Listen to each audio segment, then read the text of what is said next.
Hello everyone, my name is Sandeep Khatri and I welcome you to my session on legal update. आज के legal update में हम बात करेंगे एक रीसेंट सुप्रीम कोर्ट जजमेंट की।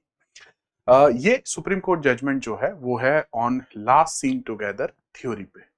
इन केस अगर किसी को लास्ट सीन टुगेदर थ्योरी का मतलब नहीं पता है तो एक बेसिक से इलस्ट्रेशन से मैं आपको बता देता हूं। लास्ट सीन टुगेदर थ्योरी का मतलब होता है जैसे कि मान लीजिए रात को 10 बजे विक्टिम की डेथ हुई है, ठीक है, और इसके हमारे पास एविडेंसेस हैं, ठीक है।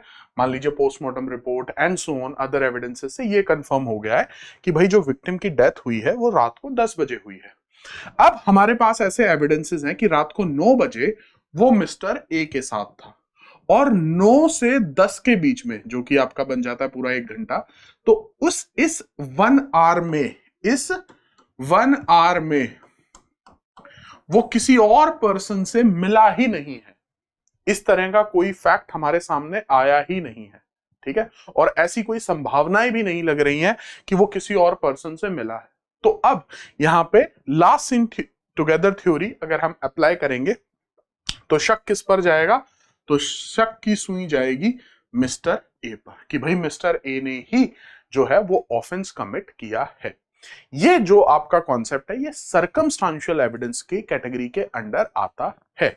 और सर्कमस्टांशियल एविडेंसेस जो है यूजुअली कहा जाता है कि उनके बेसिस पे आप कन्विक्शन नहीं करा सकते हैं, क्योंकि क्रिमिनल लॉ तो ये कहता है कि आपको बियॉन्ड रीजनेबल डाउट जाके प्रूव करना होता है कि अक्यूज ने ही ऑफेंस किया है और ऐसी कोई पॉसिबिलिटी नहीं है कि किसी और ने ऑफेंस किया है, ठीक है। तो that is the concept of last scene together theory.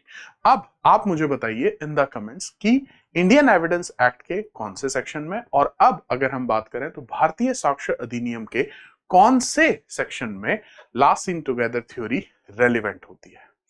अब शुरू करते हैं आज का session with the facts of the case, उसके बाद देखेंगे इश्यूज और फाइनली सुप्रीम कोर्ट का डिसीजन विद इट्स रीजंस। सबसे पहले फैक्ट्स देखते हैं इस केस के। तो एक पर्सन जो है वो गुजर रहा होता है लोकल टेंपल पॉन्ड से, तो तब उसको जो है एक डेड बॉडी मिलती है, ठीक है। बाद में पुलिस आती है, पुलिस जो है उस डेड बॉडी को डॉक्टर्स के पास भेजती है पोस्टमार्टम के लिए, और पोस्टमार्टम से पता लगता है कि विक्टिम के ऊपर शरीर पर जो है मल्टीपल वाउंड्स थे जिनकी वजह से उसकी डेथ हुई, ठीक है, और this is a case of murder. बाद में पुलिस इन्वेस्टिगेशन करती है और उनका शक जाता है मुन्नू सेन पर कि भाई मुन्नू सेन जो है इन्होंने ऑफेंस कमिट किया है ऑफ द मर्डर। बाद में जब केस बनता है तो मुन्नू सेन और उनके फादर इन लॉ जो है उनको यहां पर एक्यूज्ड बनाया जाता है कि इन दोनों ने पिटाई की विक्टिम की और इतना मारा पीटा कि उसकी डेथ हो गई, ठीक है। यहां पर जो एविडेंसेस थे वो थे लास्ट सीन टुगेदर थ्योरी जो है वो लगाई गई थी। 4 विटनेसेस थे यहां पर, और उन 4 में से PW1 और PW2 जो है वो की विटनेसेस थे जिन्होंने लास्ट विक्टिम को फादर इन लॉ के साथ देखा था। पुलिस ने during the investigation Munnu Sen को तो अरेस्ट भी कर लिया था, लेकिन फादर इन लॉ जो थे वो उस वक्त ड्यूरिंग द इन्वेस्टिगेशन फरार हो गए थे। जो विटनेसेस थे उनमें से जो पहले 2 विटनेसेस थे वो बाद में जाकर हॉस्टाइल भी टर्न हो गए थे, ठीक है। कोर्ट में जो है उन्होंने अपना बयान बदल लिया था, जिसमें कि PW1 जो थी वो तो वाइफ ही थी ऑफ द एब्सकॉन्डिंग को एक्यूज्ड, ठीक है। जो फादर इन लॉ की वाइफ ही जो थी वही यहां पर जो है पहली विटनेस थी, जो कि बाद में जाकर कोर्ट में हॉस्टाइल भी हो गई। जब ये केस लोअर कोर्ट में गया, इन शॉर्ट की सेशन कोर्ट में गया, तो वहां पर कोर्ट ने कन्विक्शन दी। इसके बाद जब ये छत्तीसगढ़ हाई कोर्ट गया अपील में, वहां पर भी कन्विक्शन हुई, लेकिन बाद में जो है एक्यूज्ड उन्होंने फैसला किया कि वो अपील करेंगे और वो सुप्रीम कोर्ट में जाएंगे।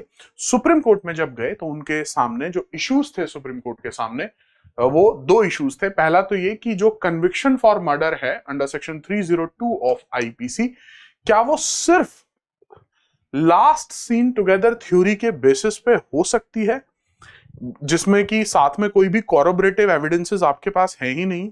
और दूसरा ये कि जो 4 विटनेसेस हैं प्रोसिक्यूशन के, क्या वो क्रेडिबल हैं या वो सफिशिएंट टेस्टिमनी एविडेंस दे रहे हैं कोर्ट में जिससे ये प्रूव हो जाए कि एक्यूज ने ही मर्डर किया है। तो ये सवाल थे सुप्रीम कोर्ट के सामने। अब सुप्रीम कोर्ट ने क्या फैसला सुनाया, तो सुप्रीम कोर्ट ने यहाँ पे वर्डिक्ट दिया अलाउड द अपील, और इन शॉर्ट की जो कन्विक्शन थी उसको सेट असाइड कर दिया और मुन्नू सेन को जो है फॉर्मली एक्विट कर दिया from all the charges. Grounds क्या रहे, सबसे पहला तो ये कि लास्ट सीन थ्योरी, जैसा कि मैंने इंट्रोडक्शन में भी आपको बताया था कि this is part of your circumstantial evidence, और सर्कमस्टांशियल एविडेंस के बेसिस पे हम कन्विक्शन नहीं कर सकते हैं, हमें कॉरबोरेटिव एविडेंसेस चाहिए ही चाहिए।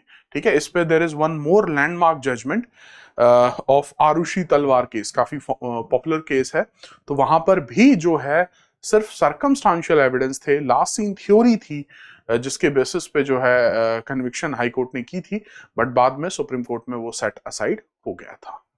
दूसरा रीजन यहाँ पे दिया सुप्रीम कोर्ट ने अनरिलायबल विटनेसेस। तो जो विटनेसेस, 4 विटनेसेस थे, उनमें से जो 2 प्राइमरी विटनेस थे वो तो कोर्ट में हॉस्टाइल भी हो गए थे, जिसके बेसिस पे कोर्ट ने कहा कि जो विटनेसेस हैं वो सफिशिएंट नहीं है किसी को जो कि मर्डर जैसे ऑफेंस में हम यहाँ पे कन्विक्ट कर सके।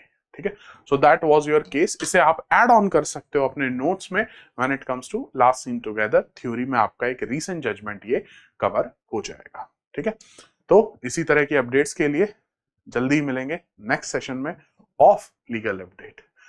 आपको ये सेशन कैसा लगा, do tell me in the comments. Thank you very much, good bye, take care, and yes, it's time to say piece.